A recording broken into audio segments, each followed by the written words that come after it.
छत्तीसगढ़ के पहले मुख्यमंत्री अजीत जोगी के निधन के बाद मरवाही विधानसभा सीट पर उपचुनाव की सुगबुगाहट शुरू हो गई है।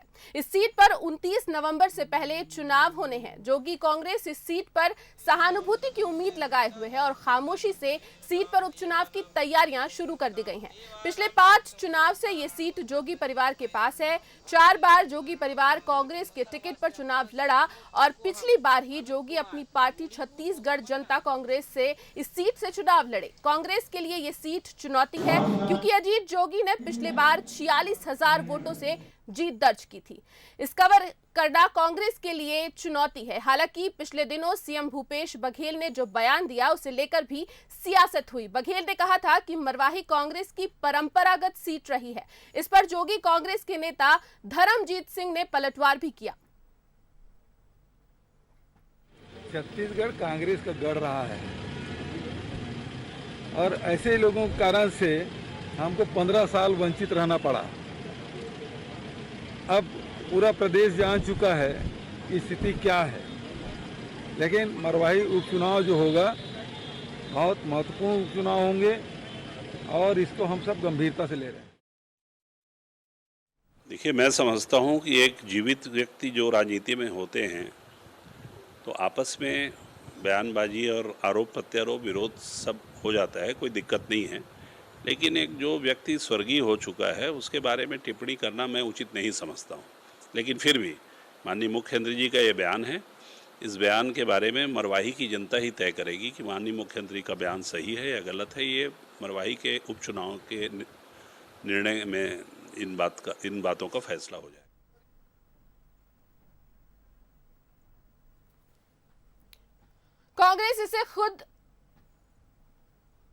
कांग्रेस इसे खुद अपना गढ़ मान रही है, इसलिए कांग्रेस नेताओं के लगातार दौरे हो रहे हैं। मोहन मरकाम पहले ही सीट का दौरा कर चुके हैं, वहीं अब कैबिनेट मंत्रियों के भी दौरे हो रहे हैं। शिव डहरिया और कवासी लखमा भी मरवाही पहुंचेंगे।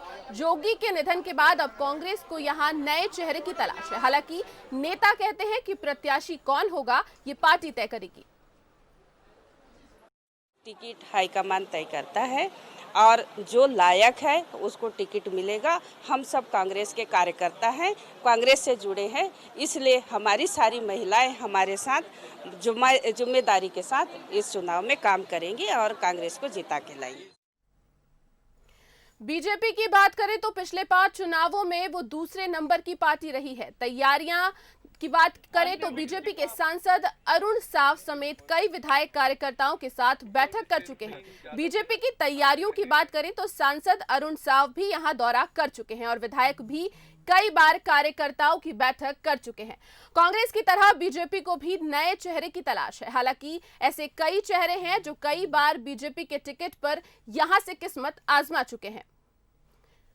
जोगी कांग्रेस की बात करें तो अमित जोगी यहां से स्वाभाविक दावेदार हैं और वो पहले भी यहां के विधायक रह चुके हैं। ऐसे में मरवाही की लड़ाई के लिए तीनों ही दलों ने अपनी अपनी रणनीति बनाना शुरू कर दिया है।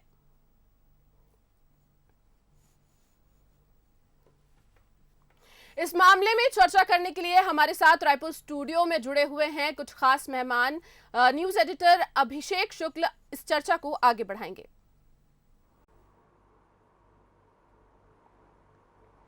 शुक्रिया कोमल। तो ये चर्चा बड़ी अहम है, मरवाही उपचुनाव सर पर है और माहौल उसको लेकर गरमाने लगा है, सियासत गरमाने लगा है। खास मेहमान हमारे साथ है, जल्दी से परिचय करा दूं। भगवानू नायक जी हैं जेसीसीजे से, राजीव चक्रवर्ती जी हैं भाजपा से और अभय नारायण राय जी कांग्रेस से।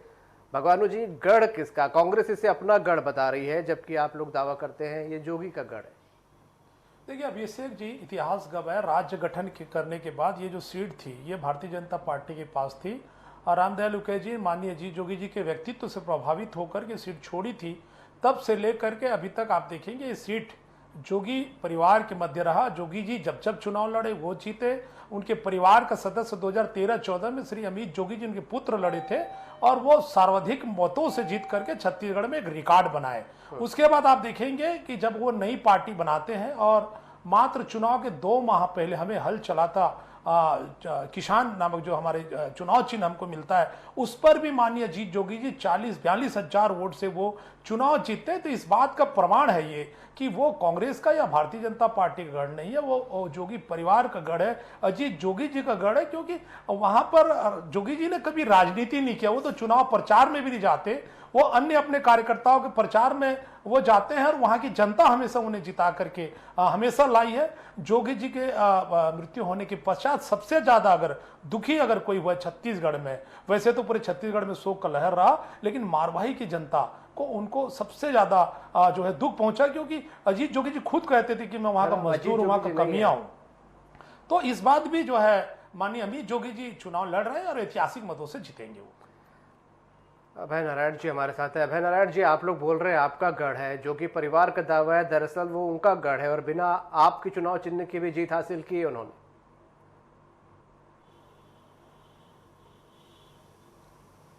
शुक्ल जी, भगवानू जी को मैं सुन रहा था, पार्टी के प्रवक्ता है तो पार्टी की बात करेंगे और नेता की बात करेंगे। सच्चाई ये है कि जोगी जी को पहचान कांग्रेस ने दी। जब जोगी जी को कोई नहीं जानता था तब उनको राज्यसभा सांसद बनाया गया और उनको पूरे देश में पहचान, चाहे राष्ट्रीय प्रवक्ता के रूप में हो, चाहे मुख्यमंत्री के रूप में हो, राज्यसभा सांसद के रूप में हो, कांग्रेस ने ही पहचान दी है। तब जोगी परिवार बना। तो जोगी परिवार तो कांग्रेस का दिया हुआ था और मारवाही सीट लगातार अगर वो लोग जीत रहे थे तो कांग्रेस के चुनाव चिन्ह पर जीत रहे थे। पिछला चुनाव अपवाद था, जोगी जी को स्वयं चुनाव लड़ना पड़ा। क्या कारण था कि अमित जोगी ने दोबारा उस सीट को नहीं लड़ा? जब अपनी अमित जोगी की पत्नी लड़ रही थी, अमित जोगी की मां लड़ रही थी, अमित जोगी चुनाव क्यों नहीं लड़े? इसका साफ कारण था कि विधायक के रूप में लोग उनको रिजेक्ट कर रहे थे, उनके प्रति लोगों की नाराजगी बढ़ गई थी। उसको भांपते हुए अजीत जोगी एक मजे हुए खिलाड़ी की तरह स्वयं मैदान में उतरे, जबकि परिस्थितियां शारीरिक रूप से उनके पक्ष में नहीं थी। लेकिन अजीत जोगी ने वहां चुनाव लड़ा।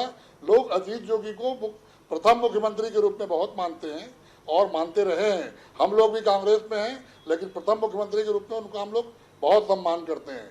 लेकिन अब पार्टी अलग इसका फायदा अब क्यों नहीं मिलेगा? इस सहानुभूति लहर इस बार क्यों नहीं उनके पक्ष में चलेगी? एक ही सवाल, एक ही जवाब मैंने दिया ना कि अमित जोगी ने पिछला चुनाव क्यों नहीं लड़ा। अमित जोगी को मालूम है कि वहां क्या मिलेगा और क्या नहीं मिलेगा।